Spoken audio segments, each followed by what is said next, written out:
Starting over sounds beautiful until you're in it. I thought building a business was the next step after my divorce, my way to step into purpose, provide for my family, and finally live free. But what I didn't realize was that you can have the right calling and still sabotage your own success. I made mistake after mistake. It wasn't just my business that was falling apart, it was my confidence. If you're a woman of faith trying to rebuild your life after heartbreak, if you feel called to something more but can't figure out why it's not working, this is a video I wish someone had made for me. These are the 10 mistakes that sabotaged everything and what I learned on the way back to purpose. Now let's discuss number 2.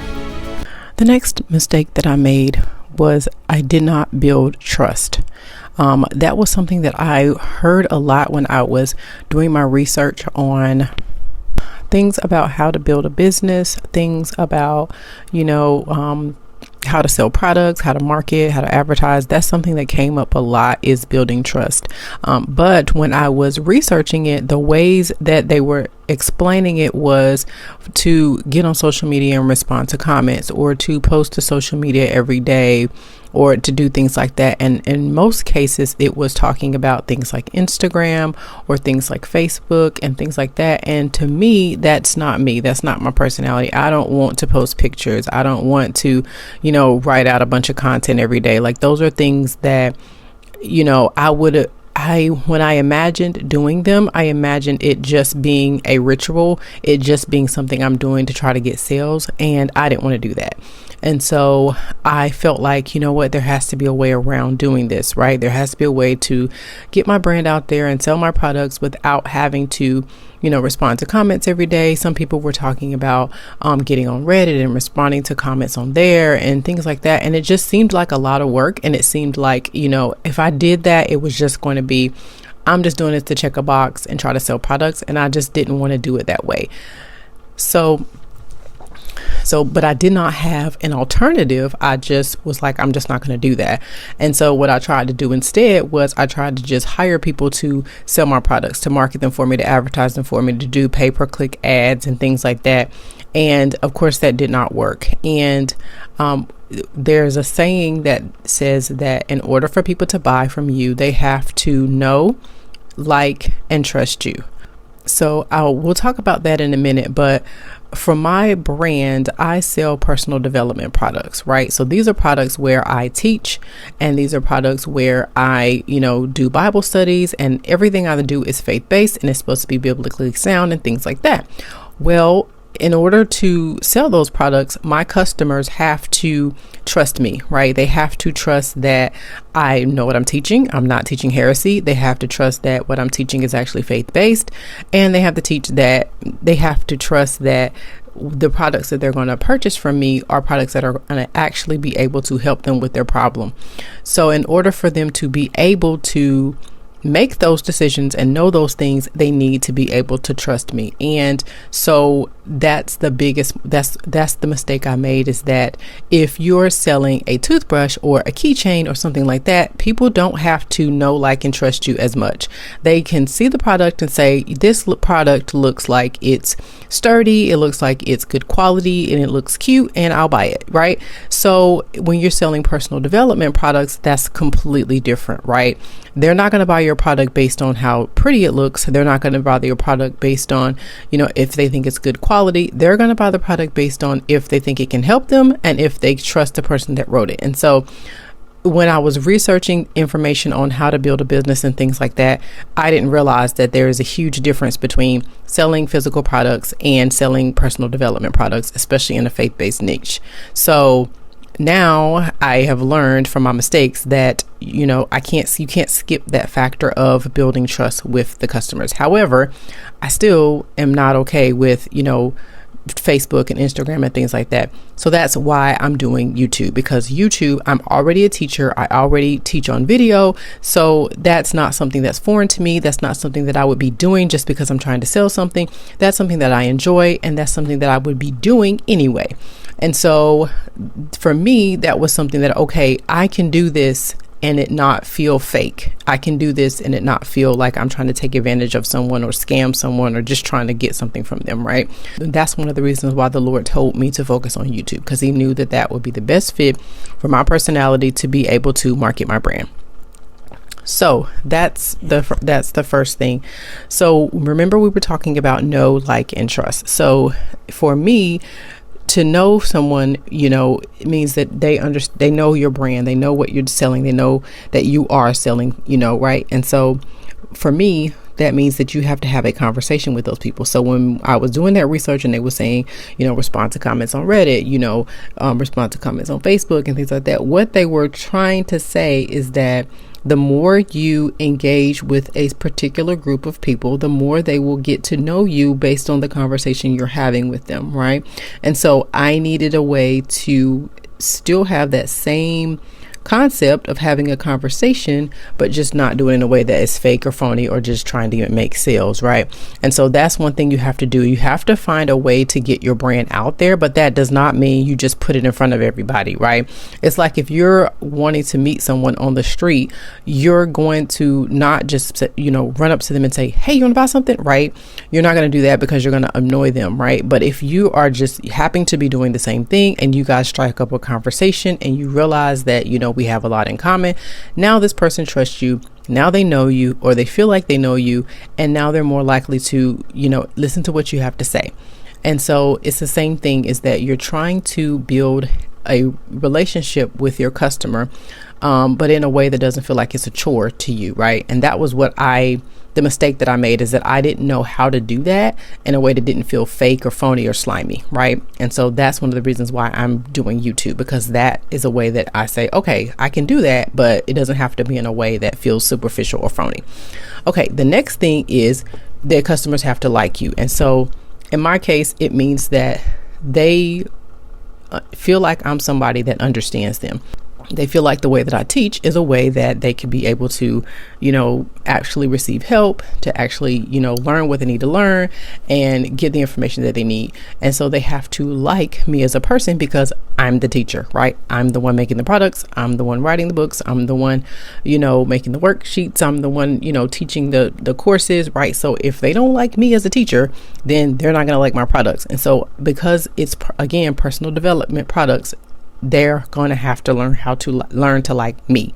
And so, if you want to know what the Bible says about divorce, or if you want to be able to know, how to rebuild your life after divorce, or if you want to be healed, and walk in your purpose after divorce, there are a lot of people that you can get that information from, right? And so you have to make the decision of, do I like this person to where I'd rather get it from her, or would I rather get it from someone else, right? And so that is part of, again, having that conversation, so people can decide, do they like you or don't they? So that was, the next part of it that I didn't do before. I did a lot of, like I said, just trying to get other people to advertise and things like that. But again, skipping those steps. And so the last thing is to trust you. And when you're dealing with a personal development brand, again, because so many of the products have me on them, it's not just trust of the brand, it's trust of me as a person. And so trying to, get the brand to a place where it looks professional, where it is being consistent, where the products are the best quality they could be. That's one thing, because you want people to trust the brand. But the other thing is you want them to trust me as a person as well, to make sure that I am not going to be teaching you anything that's not biblical, or anything that's just going to, lead you astray. So those are things that, again, these are mistakes that I made, because I just completely tried to skip all of those steps and just push my products out on people, and that just really was a mistake. And so now I'm learning that, okay, I will not make that mistake again when it comes to the relaunch. So in order to fix that problem, I did two things. The first thing I did was, originally I was only selling the books and courses, and they were very much robust type of products, where they were meant to really dive deep, really teach, and really solve problems, right? However, for a customer that is still getting to know your brand and getting to know you as a person and trying to determine if you can help them, they may need a lower ticket, smaller, more bite-sized piece of content that they can make a decision off of. And so I created this tier of products for those, customers the first time meeting my brand, right?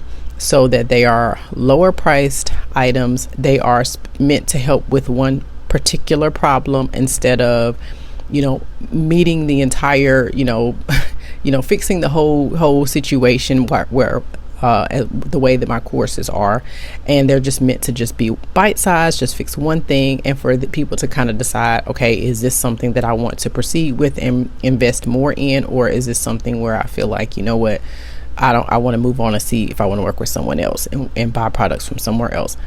And so that's what I created those products for. However, I've also recently, as a part of the relaunch, one of the reasons why I want to do physical products is because I feel like, again, if you're selling a toothbrush or a keychain, people don't have to, they're not agonizing over the decision as much, and they're more likely to say, I like this product, so I'm willing to buy it, versus I have to get to know this person. I got to make sure they're teaching Bible and all those things. And so it would be easier for new customers to interact with my brand if they have a physical product. So that's one of the reasons why I am going to be launching some physical products. So it's another easier way for people who are new to my brand to interact with the brand. So the other thing is that the physical products are going to be centered around encouragement instead of teaching. And that is a key thing because, again, in order to trust someone to teach you something, you need to trust them as a teacher. You want to trust their teaching style. You want to trust them as a person, all those things. Whereas with a physical product, if it is specifically meant to serve them or encourage them, then that's something where you're giving and you're not expecting them to give back as much, in return. If that makes sense, right? You're expecting them to give, their money and to buy the product, but you're giving them back the product. And so it's not as much of a give on their part, because when you're, decide to purchase a larger ticket product, it's going to be more of a financial commitment. But in addition to that, it's a teaching product, right? So you're going to have to put in your time and energy and effort to learn, to do the, homework assignments, to, sit through the courses and things like that. So it's asking more of you, whereas a physical product isn't asking as much. And so again, it's that introductory, we just met. Let me not ask you for a lot of things. Let me just ask you for, hey, let's see if this is something that you might be interested in and if I might be able to help you further. So that is how I'm planning on rectifying the second mistake that I made, which is not building trust. Stay tuned tomorrow for the third mistake that I made in business. I am Amanda Nicole, and I am the CEO of Freedom Through Divorce. And so I create personal development courses and ebooks and all kinds of things that are geared towards women of God who have been through divorce, who are considering divorce, and who want to move towards freedom and finding their purpose in God.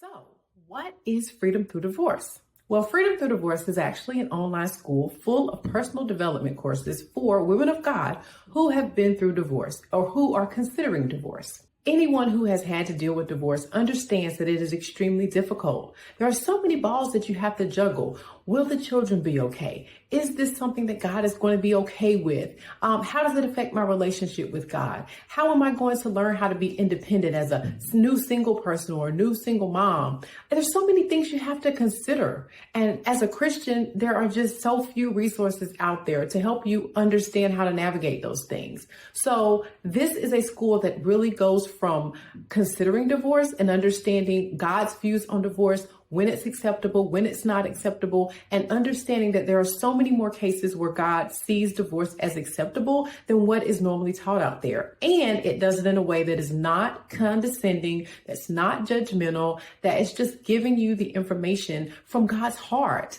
And most importantly, is from someone that's been through what you're going through. It's not just theology. It's not just, I read this or I heard this, but it's someone that's actually walked through it. So the personal development courses are meant to help you move and experience freedom through divorce, because there's so many people who they get a divorce, but they don't thrive afterwards. They stay stuck. They stay bitter. They stay telling anyone that'll listen how terrible their ex is. And that's not God's plan for you. God wants you to be able to move towards the purpose and plan that he has for your life and to thrive so that the chapter of your life post-divorce is better. That's what the word says. It says your latter days shall be greater than the former days. So that's what freedom through divorce is all about. It's personal development courses that you can take the information from a biblical perspective and experiencing God's freedom, his prosperity, his love, his joy, his peace, all of the fruits of the Spirit and the blessings that he sent his son to die for you to be able to have.